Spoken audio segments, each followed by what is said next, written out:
Hi everybody. Thank you very much for coming to the Crashcourse workshop today. My name's Peter Edwards, and we're basically going to be looking at some of my work, work a work that I completed very recently. Just a couple of things about me. I'm a composer, band leader. I've worked with Tomorrow's Warriors. I've worked with Nijo. I've had some commissions for the New Music Biennial, and I've worked with quite a few different types of ensembles. I've got my own trio as well, and so I've got quite a broad range. I'm a bit of an all-rounder, really. I do quite a lot of arranging as well, arranging work. I always find with these kind of things, the best thing to do really is to take something that I've been working on and actually kind of talk about it, and it for to be something that we can look at in discussion. So I've got this tune that I recently wrote for Nijo, who have this program Nijo -1, which they've done during lockdown to give some of the young musicians that they work with all over the country, an opportunity to play with a big band, but to play online. And the -1 is the part that they're going to play. So this tune is actually entitled Mañana está aquí. Morning is here. So what I'm going to do is I'm going to share my screen now and the audio. So should now be able to see a score, and I've got the audio above it. So what I'm going to do, I'm going to start off just actually playing it and having the score go alongside it. I'm going to be moving through the score with it. Okay, so this is Nijo performing my tune Mañana está aquí, or Morning is Here.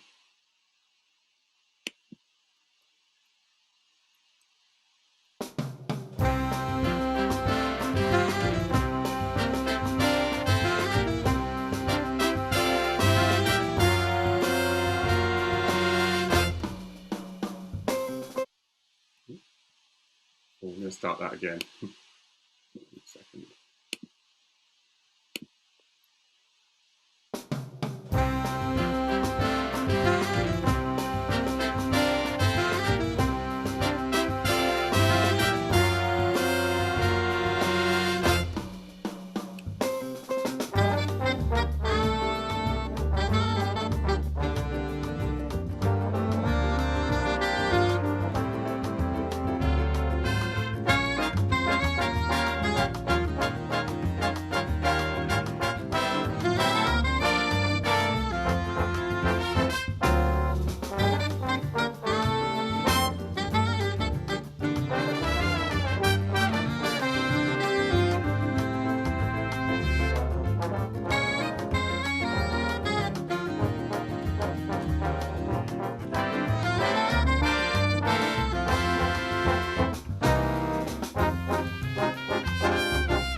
Okay, so that was Emmanuelle Estaki. So just to give you some background into actually how this all kind of happened in the first place, I was asked by Nigel to write this big band piece, and I was given a brief. And the brief was, and a lot of times, like composers, you're asked to do commissions, they give you some criteria. So the brief for this was they wanted a sort of standard big band lineup, four trumpets, uh, three trombones, bass trombone, two altos, two tenors, baritone, guitar, piano, bass, and drums. They wanted something over like a reasonable range, so basically meaning not too many high notes, ledger lines. Um, they wanted two or three solos, and they wanted it to be based on a standard, like a jazz standard. So, one thing that I think is good for um, beginner composers is actually maybe doing something like that, taking a standard you know really well, and actually taking the melody away and putting your own melody on top of the chord changes. So that's what I did. Those of you who are really very familiar with jazz standards would have heard that this is based on the tune "Speak Low," which is actually more like a kind of ballad. Um, and it was actually Nigel left it down to me to choose a style. So I chose the bossa nova for a couple of reasons. Because I knew this piece of music was written for a youth group, I knew it was important to do something that would like immediately capture the attention of school age, teenage young musicians, and something that was very kind of easy for them to latch onto straight away, kind of hooky, kind of groovy kind of stuff. The other thing was the timing of it. I knew it had to be between about 4 or 5 minutes. I think I probably would have been able to do longer, but actually, again, sort of thinking about who's going to play it. And for a lot of these youth groups that get this music, they maybe get 4 or 5 minutes to perform it in an assembly, or they haven't really got lots of rehearsal time. So I kept it down to about 4.5 minutes. And I was given about 6 weeks to kind of put it together. And what the National Youth Jazz Orchestra actually did was that recording that you heard, they actually did it in lockdown. So all the musicians actually recorded each part separately at home, which is, for what they've done, sounds really, really amazing. I'm really pleased with it. So one thing I forgot to say during the actual recording was that the musicians' solos were actually not the written ones. So another stipulation really was for me to write solos for groups. Maybe if didn't have like very confident soloists, giving them something actually written down for them to solo is like a good starting point. And I know this from doing a lot of coaching work. Sometimes just leaving chord changes for musicians to try and work out on their own can be quite difficult, especially when you're starting out. So I would say for anyone who's kind of writing something for a group that are a sort of junior, secondary school level kind of group, to just be really aware of the audience who's going to play it. If you know you've got like a professional big band, or you've got it doesn't matter what genre, it could be a string quartet. Make sure that the music that you're writing is appropriate to the actual level of the musicians playing it. Now, with this particular piece, for me, I didn't want it to be so easy that professional musicians maybe would get bored, but they're not so difficult that young musicians would be overwhelmed.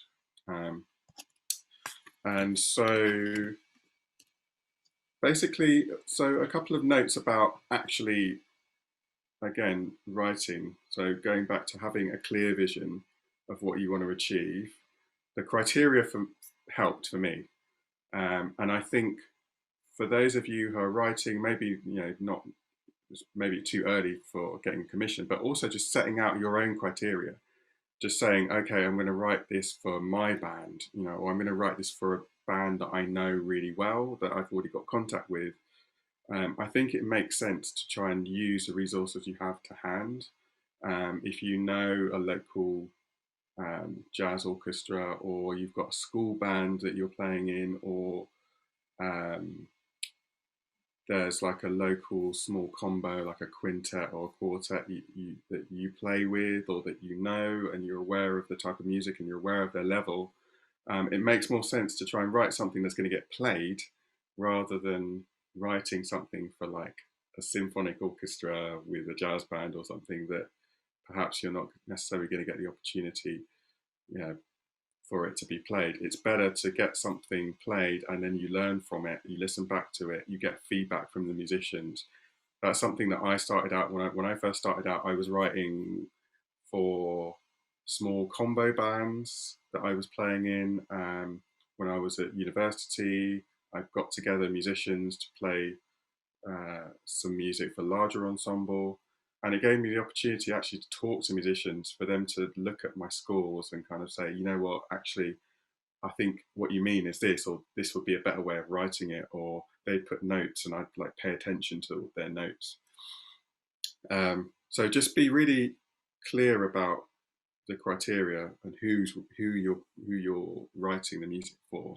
It will save you just a lot of time and rehearsal time as well. If you're writing something too difficult for a youth band, then it kind of misses the point. Or having things with lots of different time changes for a group that can't handle it doesn't make sense. So yeah, know who you're writing for. Second thing, think about what's the mood you're trying to actually create. Is it something happy? Is it sad? Is it melancholy? Is it grandiose, light, dark, fast and furious, whatever, like what is it? Tap into that first, because it will inform the different tools that you employ. Um, so that's important, because that might have impact on your tempo, on the style, whether you do something like swing up and like a swing number, or whether you do like a slow ballad. Having that in mind is really important. That's part of the bigger vision. And then one of the big crucial things is structure. For me, it's really important. A lot of the structure was informed by the criteria, but just having a rough structure helps. So, for example, like pop songs have structure. They have an intro, verse, chorus, middle eight, that kind of thing.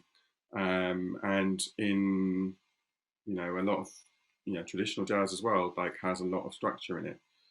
This particular piece, Amiana Estaki, it's got an intro, it's got a rough, what we call AABC, so an A section, which has been repeated, and then the B section is like a kind of bridge, and then the C section is a bit like the A section, but with a variation at the end.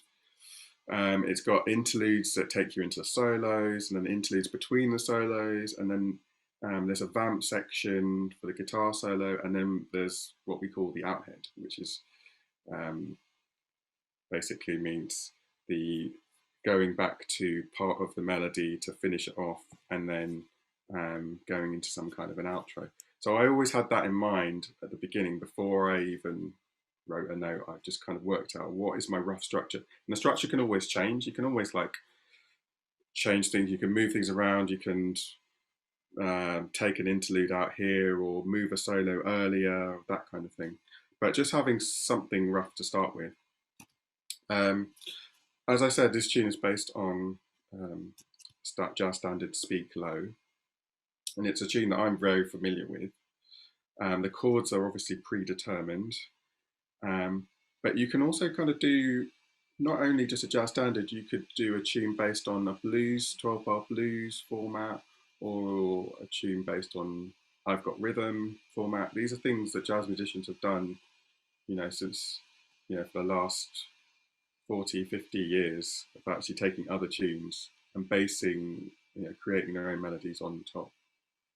And that just kind of helps, because it just takes away some of the blocks to just getting started. Like if you've already got something that's kind of a little bit predetermined, it can really help.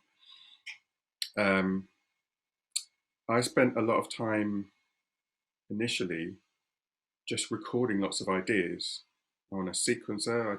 Some of you may work with things like Logic or digital audio workstations like that. If you don't have one, you could just record ideas on your phone.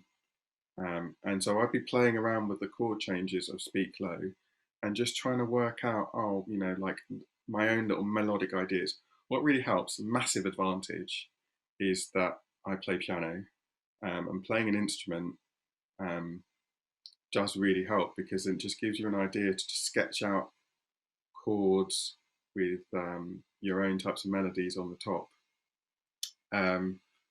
Piano, guitar, I've even got like a little melodica where I will like pick it up and just try and play a couple of like little melodic lines that kind of fit the chord changes. And you sketch lots of ideas and you collect these ideas, and basically the best idea wins. Now, given the context that I'm writing in, again for a youth group, I knew it had to be something fairly easy to remember, something that would be easy for them to put down on their instruments, but not so easy that it was boring. So not lots of long notes. Because it's a bossa nova, it helps because there's already that rhythmic underpinning. And so I had that I first started trying to work out what I'm going to do with the first A section. So that's a bit that goes dee dum bum bum ba da da da da da. And that was like the first phrase that I kind of came up with. I tried lots of different variations on that, but they were kind of, I got the kind of bossa nova rhythm, listened to lots of bossa nova recordings, kind of got myself in the headspace. And then just tried lots of different variations of things on the piano. And I think that one was maybe like the sixth or seventh.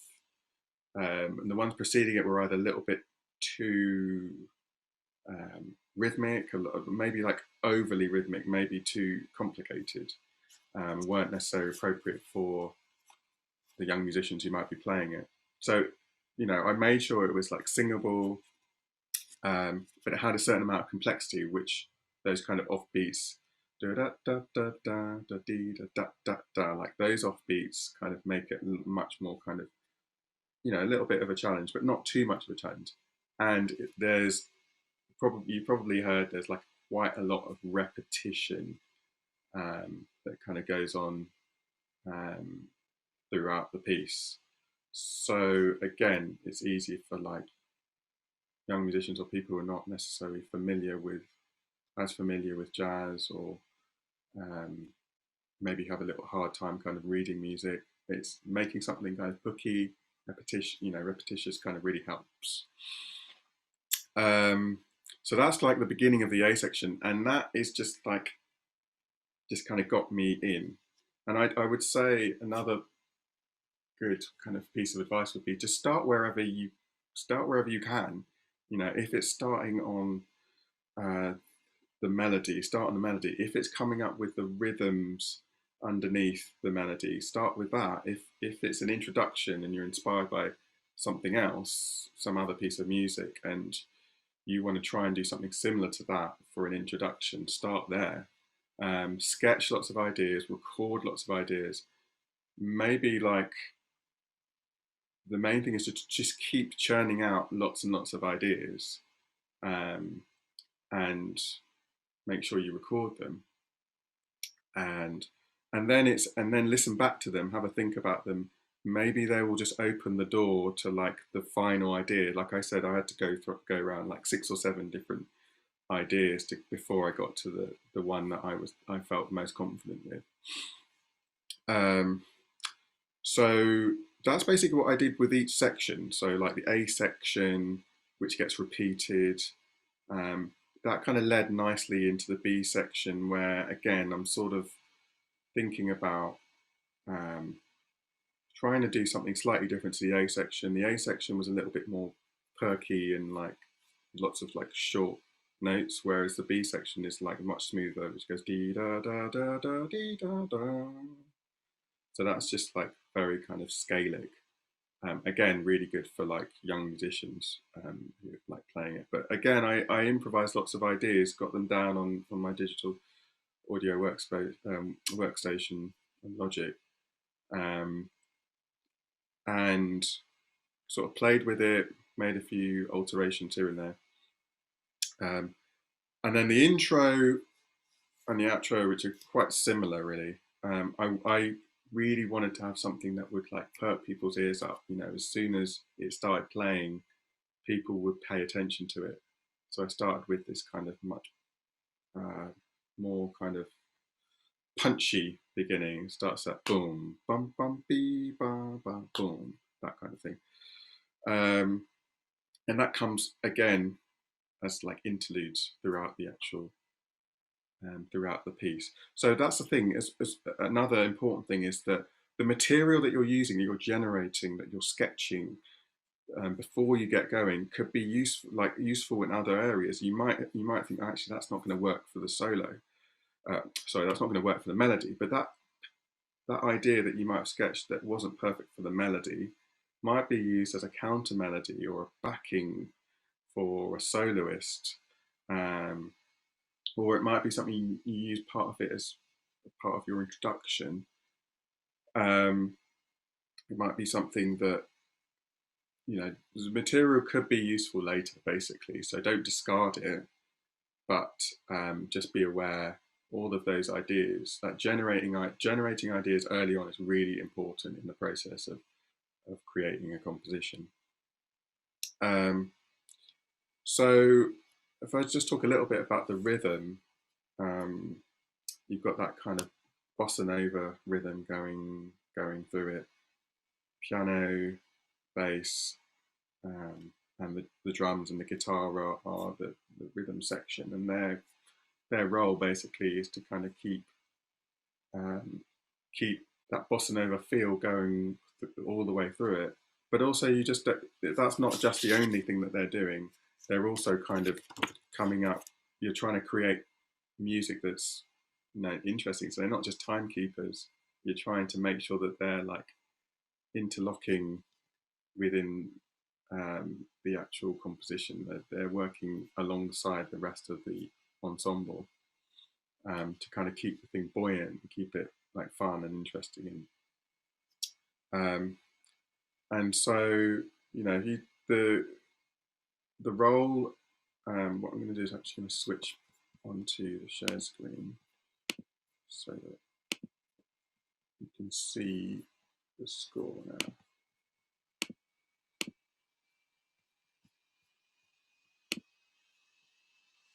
now. So I was going to talk a little bit about some of the part writing, and sort of start with the rhythm section really. Double bass. Well, actually, let's start with the drums. The drums have got this bossa nova figure here. Now,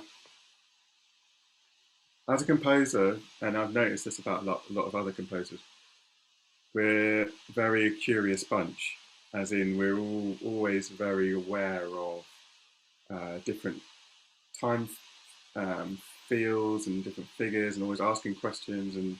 And I collect a lot of things like rhythms that drum players play, like bossa nova.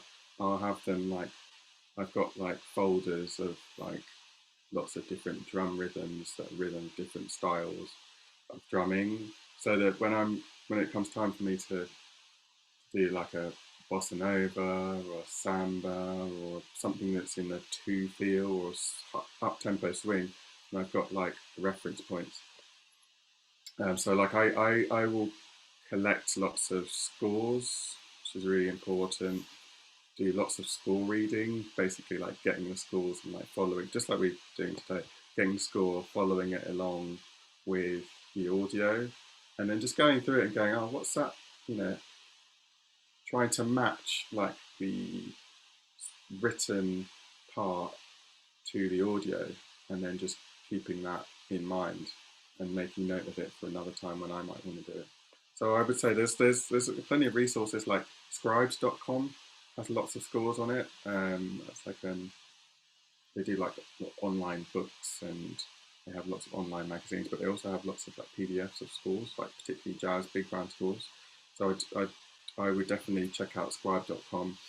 Go into the library, if there's a music library near you, and just basic going online and trying to find scores that you like. And just generally like listening really widely to lots of different types of stuff, pay attention to lots of different styles of music, um, and have a wide collection of different styles of music, because what you'll find, the things that you're curious about stylistically are like clues to the kind of music you would like to write. So like obviously I love jazz, but I also really like Afro-Cuban music. I also really like Brazilian music. I really like different types of like fusions of music. And so therefore I'm always listening to that stuff and listening very carefully, and trying to find out, how is that sound made? And I might ask, maybe there's something particular that I've listened to a drummer perform something on a recording, and like I don't know how it's notated, or I don't know how would be able to communicate other than playing this audio of a drummer doing a particular technique. How would I be able to communicate that written notation, or just from like what's the way of communicating it to another drummer, just speaking to them and just saying, or giving them a reference point. So I'm always trying to find reference points, whether it's written uh, or whether it's a particular recording. And actually, one of the reference points for this particular tube was an album by Cannonball Adderley, where he plays like lots of different sambas. I forget the name of the album, but perhaps we can put that. We can add that later on when it comes back to me. But things like that. I always had all these different kind of reference points, and that found its way into the composition. Just because stylistically I was trying to kind of match that. One of the other sort of big things is just making sure that you collect your ideas when they come, like making sure you record them. Actually, I listened to, there's a program on Netflix called Song Exploder, and Lin-Manuel Miranda, the guy who wrote the music to Hamilton, talks about how he was on the train, he had a recording, he recorded his ideas, the idea came to him while he was on the train, he had to like sing this song, and I've actually had moments like that too, where suddenly a melody comes to you and you have to get it then because you're never going to remember it. So just make sure you collect those ideas. And then basically you're just trying to sort of fill in the structure that you've set up, so you'll spend some time working out, okay, what are the rhythm section doing in the introduction? You want it to be I wanted the introduction to be something really would, again, perk people's ears up. So if I just play a little bit of the introduction, you'll hear what I mean. Just make sure.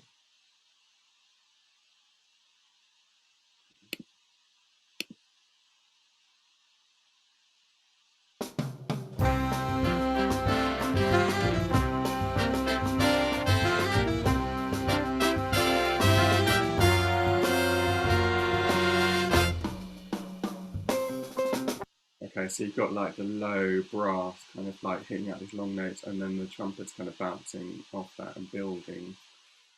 And then at the end here, there's this cascade. I really like cascades. I've seen it done in lots of other, heard it done in lots of recording. It's something that I like to kind of put in stylistic. It's something that I'm quite used to doing. And also, like, I've given a drum fill here just to give interest as well for the drummer, so that he or she is not just playing figures the whole time. They actually kind of feel like they've got their little moments, because there isn't like a big drum solo.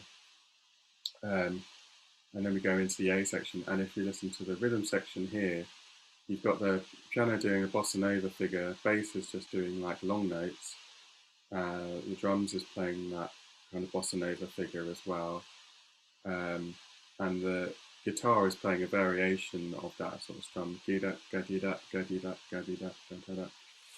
So I can continue playing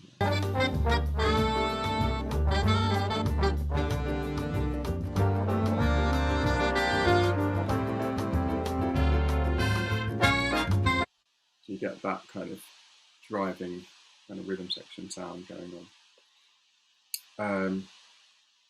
And I'm just going to very quickly, because we're going to have questions in the next couple of minutes. So if you've got any ideas or questions, like have a think now and write them in the chat box.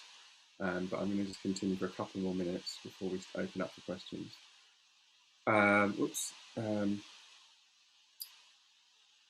One of the things that I wanted to mention as well is just, let me find it, the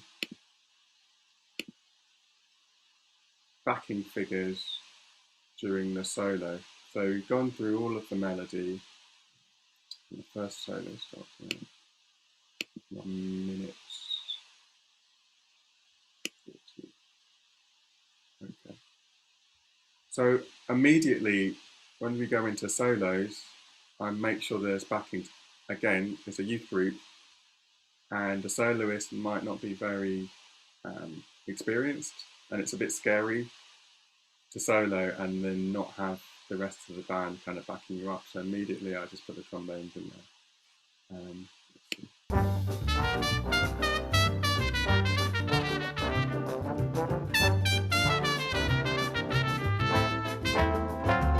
So there, a lot of repetition for the trombones, and the rhythm section will just keep working away on that figure.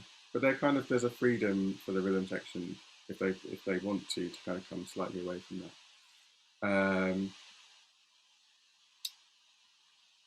And that kind of continues. And then a lot of the backings, a lot of times I try and move things around so that it's not just one section doing all the backings, like maybe like one phrase is taken by the saxophones and then that's passed on to the trumpets, and then that gets passed on to the trombone. So it's kind of moving around, and you're giving each section interest, like something to keep them interested, keep them like on their toes. And it's just really important as well, just for an audience member, to just have that variety. Like variety is so important in composing, just like making sure that you just kind of share it around, and it's more fun for the band because they really feel like they're passing the baton onto like the next section. So it'd be like saxophones here, get a couple of bars, and then it continues here, trombones get involved.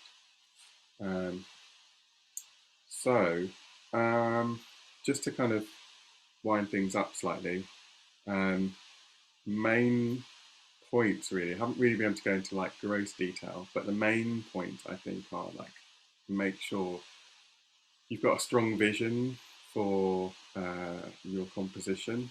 What is it you're doing? What are you trying to express? Really thinking about the mood, thinking about the structure. And I'd analyze lots of other music from that perspective. Like I listen to a lot of like Roy Hargrave's big band, Christine McBride's big band, the classics like Ellington, Count Basie, and actually just listening to them and thinking analytically a little bit about the structure and how does it work and why is that solo, why is an interlude between that solo and the next solo. Ask lots of questions. And try and write appropriately for the people who are going to play it. Maybe find out the kind of music that, if you found a youth band or a community big band near you, find out what they're playing already, get to know their music, get to know their ability level, and then try and make the music. You know, you want it to be fun. You want it to be fun for the musicians. Try and think from the perspective of if you were playing this, you were playing this chart. What would you want from it? You know, would you want to be playing like long notes for ages, or would you want to be doing something a bit more punchy and rhythmic and fun? And get to know about the instruments. There's lots of books, there's lots of stuff online. You know, try and find out and build up your own resources. Thank you, everyone. And just write, like, really, like, if there's one thing you take out of this, like, just make sure that you do lots and you write as much as you can, write regularly, sketch lots of ideas. It doesn't necessarily mean that what you're going to write is going to be like perfect straight away. You just have to sketch lots and lots and lots of ideas out, and some of them will turn into compositions. Some of them might be useful for an arrangement that you're kind of doing. Oh yeah, one more thing. The music that I played for you guys is available at Nijo. I'm going to put the link there because they're charts. So if you guys want to dig into it, I think you have to join there. You have to like fill in your details, but it should be available there. And the tune again, I'm just going to write it in. And there's actually other charts available through National Youth Jazz Orchestra's website. So I'm gonna stop there and hope that you guys have a nice weekend. And yeah, keep writing because you never know where it's going to lead.